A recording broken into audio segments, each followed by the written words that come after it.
मिनश्शैतानिर्रजीम बिस्मिल्लाहिर्रहमानिर्रहीम। ताकि 8वीं मौजूद सबक नोबल इनाम की कहानी के सवाल और जवाब। प्यारे बच्चों, कल हमें कुछ सवाल अधूरे रह गए, इसीलिए कि वही आज हम सवाल करेंगे। सवाल है हमारा, एल्फ्रेड नोबल जंग से नफरत करता था। यानी जो एल्फ्रेड नोबल था, क्या वो वाकई जंग से नफरत करता था?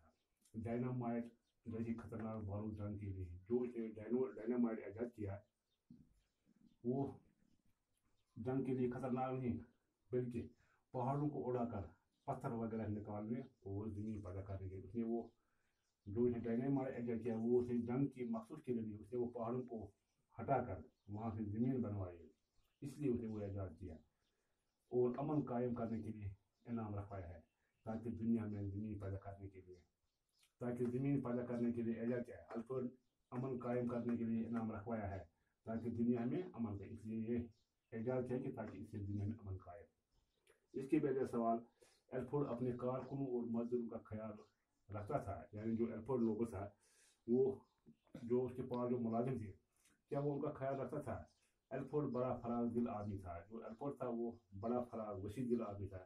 इसने अपने मुलाजिमों और मजदूरों के लिए, जो इसके डिपार्टमेंट में महकमे जो मुलाजिम हैं और मजदूर हैं, उन्होंने उनके लिए हवादार मकान बनवाए और उनको अपने मुनाफा में ही। और वो इतना सख्त दिल था कि उसने जो उसको मुनाफा आता है इस कंपनी में, इस फैक्ट्री में, उसने उस मुनाफा में अपने मजदूरों और मुलाजिमों को शरीक बराबर रखा है। सवाल है इसके लिए, एल्फ्रेड नोबल लालची था? जो एल्फ्रेड नोबल था, क्या वो लालची था? जवाब, एल्फ्रेड नोबल अमीर तरीन, जो एल्फ्रेड नोबल था वो बहुत अमीर तरीन आदमी था, लेकिन इसमें कोई लालच नहीं था। लेकिन वो लालची इंसान नहीं था।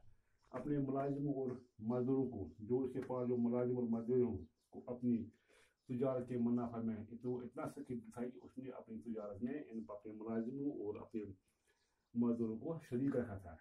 जब इसकी माशूका जवानी में ही मर गई, जब इसकी शादी अभी नहीं हुई, शादी से पहले ही उनकी जो बीवी थी वो मर गई थी, तो इसने उम्र भर शादी नहीं, तो इसने अपना वो प्रोग्राम बनाया कि उसने उम्र भर शादी नहीं की। इसने ये वसीयत की कि इसकी दोनों का हर साल बड़े सालेदान गरीबों, अमन और इक़्तिसाद में नुमाया काम करने वालों को इनाम। इसलिए जब इसकी बीवी मर गई, तो उसने ये वसीयत की कि जो उसकी दौलत थी, वो हर साल बड़े जो बड़े बड़े साइंसदान हैं, अदीब हैं, अमन और इक़्तिसाद में नुमाया यानी बेहतरीन काम करने वालों को ये इनाम देना चाहिए, जो नोबल प्राइज, जिसको आज के दौर में नोबल प्राइज कहलाता है। इन बातों से पता चला है, इस टॉपिक से हमें ये पता चला है कि एल्फ्रेड नोबल लालची आदमी नहीं था। यानी जो एल्फ्रेड नोबल था वो लालची आदमी नहीं था। इसके पहले सवाल, मंजर जील शोबे में नोबल इनाम जिन लोगों को मिले, इनके सामने नाम लिखे। यानी यहाँ नाम लिखे हैं, वो अपने अपने साइंसदान के सामने उनके नाम लिखे। पहला अदब, अद्वियात, नबातियात और फिजिक्स और इक़्तिसादियात। यानी सीवी रमन को फिजिक्स में इनाम मिला है। दूसरा है रविंद्रनाथ टैगोर को अदब में इनाम मिला है। इक़्तिसादियात में अमर्त्य सेन को मिला है। और तिबी और समाजी खिदमत यानी कोढ़ की बीमारी में मदर टेरेसा को इनाम मिला है। इसके बाद सवाल, खाली जगह को मुनासिब अल्फाज से पुर कीजिए। यहाँ 5-6 खाली जगह, उनको उनके मुनासिब अल्फाज से पुर कीजिए।